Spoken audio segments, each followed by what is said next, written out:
Bonjour et bienvenue sur la chaîne des médiateurs professionnels de Martinique. Ici, vous trouverez des podcasts sur des retours d'expérience de médiation racontés par des médiateurs professionnels, ainsi que des interviews de professionnels de la médiation dans lesquelles il sera question de l'expertise du médiateur, de son instrumentation, de processus structurés, ainsi que de tous les outils, méthodes et savoir-faire à la disposition du médiateur professionnel. Bienvenue dans le paradigme de l'entente et de l'entente sociale. Bonjour Annie. Bonjour Micheline. Aujourd'hui Micheline, tu interviens dans ce podcast pour nous parler d'un dispositif particulier qui peut intéresser les entreprises de Martinique. C'est le DMPI, dispositif de médiation professionnelle internalisé. Donc il y a quelques années, tu travaillais chez Somarec et c'est là que tu as proposé à ta direction de mettre en place ce dispositif. Mais si tu veux bien, avant de développer plus cette idée, tu pourrais nous en dire plus sur ton statut et les missions qui étaient les tiennes à l'époque dans cette organisation. Mon statut a d'abord été celui de salarié au poste de recouvrement et en parallèle avec d'autres fonctions au sein des IRP, où j'ai été secrétaire au CE, CHSCT, délégué du personnel et cela pendant 17 ans. Par la suite est venue s'ajouter celle de médiateur interne entre 2016 et 2019. Donc mon projet était de présenter à la direction la mise en place du DMPI. Alors, non seulement il permettait de rééquilibrer la communication dans les interactions, mais aussi de répondre à une responsabilité législative et sociale de l'employeur, par anticipation.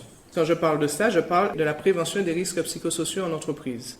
Donc, il y a eu une première étape, c'était d'abord de devenir médiateur professionnel. Donc, pour ça, tu as fait une formation avec le PMN, l'École professionnelle de la médiation et de la négociation, et tu as obtenu ta certification, et ensuite tu es revenu dans l'entreprise. Tout à fait, c'est exactement ça. Et bien sûr, cette nouvelle responsabilité a amené une redéfinition de mon poste au service recouvrement, puisque je pouvais à tout moment être saisi par une demande de médiation. Des aménagements ont donc été faits en conséquence, comme par exemple une réduction des tâches qui ont été réparties entre mon N+1 et d'autres membres du CODIR. Par la suite, nous avons pu aussi jouir de ce DMPI en l'intégrant dans le document unique de l'entreprise qui reconnaissait cette fonction au sein de l'organisation. Ce qui pouvait aider justement à favoriser le dialogue, mais aussi bien en interne qu'en externe, notamment avec tous les autres acteurs de l'entreprise externes, comme la DIECT, la CRAM, et bien sûr la médecine du travail et autres. Et donc là maintenant, vient le temps de la mise en place du nouveau dispositif. Tout à fait. J'avais mis en place, avec l'accord de la direction, une permanence de médiation. Et cette permanence de médiation permettait aux salariés qui se retrouvaient en difficulté de venir m'en parler, de voir comment on pourrait trouver une solution par rapport à cette difficulté. Tu pourrais peut-être là nous proposer une synthèse sur tes différents types d'interventions. Je dirais, pour être clair, qu'il y avait 3 types d'interventions. Cela pouvait être un entretien individuel avec une personne qui vivait une incompréhension face à un changement, un manque d'information et de communication.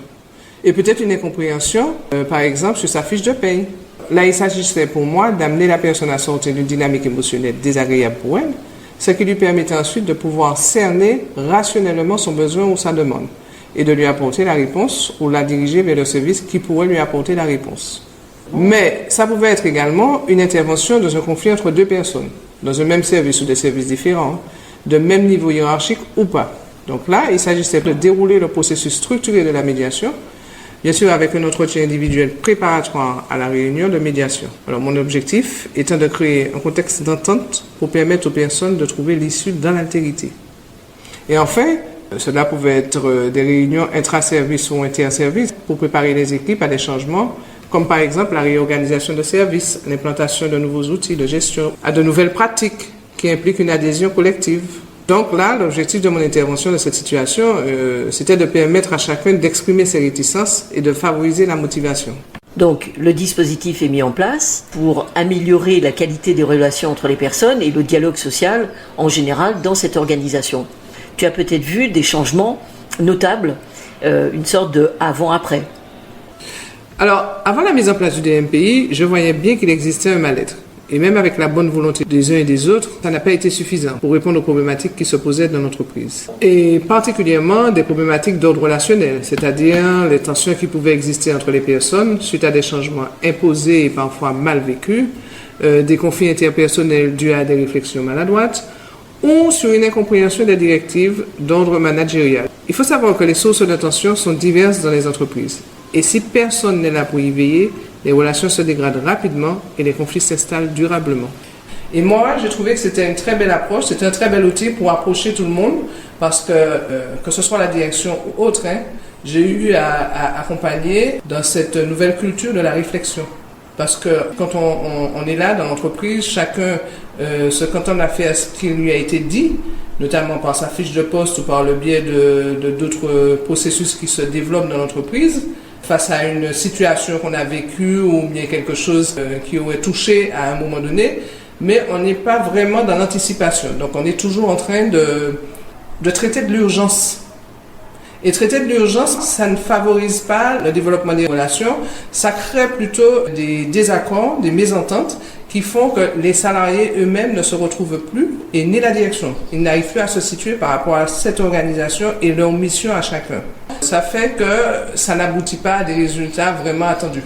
Et une fois que le DMPI a été mis en place, le fait de permettre à chacun de sortir de la phase émotionnelle qu'il peut rencontrer quand il se trouve face à une décision, une prise de décision ou une décision unilatérale de la direction, ça lui permet déjà de s'exprimer, de se libérer et en même temps de faire redescendre un peu cette tension et cette émotion qu'il a. Ma direction a été très contente des résultats d'ailleurs. Il y a quelque chose qui est important dans le DMPI, c'est une charte qui est signée entre l'entreprise, donc là en l'occurrence Somarec, oui, et l'école professionnelle de la médiation et de la négociation. Et c'est une charte aussi qui engage les dirigeants à respecter l'indépendance du médiateur. Eh ben oui, après avoir signé cette charte qui précise que effectivement moi je suis indépendante par rapport à la structure, par rapport à ma direction. Mes interventions, c'était sur mon temps de travail et ce temps de travail était rémunéré. Merci Micheline pour toutes ces précisions sur la mise en place d'un DMPI, l'intérêt pour les organisations professionnelles d'avoir un référent interne qualité relationnelle qui intervient en anticipation de la dégradation relationnelle, mais également en tant que spécialiste de la résolution des conflits. Cela permet, comme tu l'as dit, d'installer un dialogue social de qualité, de renforcer la confiance entre les personnes et de développer l'implication des salariés et de l'ensemble de leur instance de représentation. Ce DMPI permet également aux entreprises de se mettre en conformité avec les directives européennes et la législation en matière de respect de l'égalité de traitement des personnes. Pour avoir plus de renseignements sur ce dispositif, il suffit de contacter l'EPMN sur epmn.fr. Alors maintenant, toi Micheline, tu as créé un centre de formation qui s'appelle MFCS, dans lequel tu dispenses un certain nombre de compétences et de savoir-faire, entre autres par rapport au CSE, et tu es également médiateur professionnel. Tu fais partie de notre réseau, du réseau des médiateurs professionnels de Martinique. Et là, c'est l'occasion de dire à nos auditeurs que s'ils souhaitent contacter un médiateur professionnel pour se faire accompagner dans le cadre de la résolution d'un conflit, ils peuvent aller sur la plateforme allomédiateur.com. Là, il y a une redirection géographique et ils auront la liste des médiateurs professionnels de Martinique. Merci Micheline, à bientôt. Eh bien, c'est moi qui te remercie Annie et à très bientôt.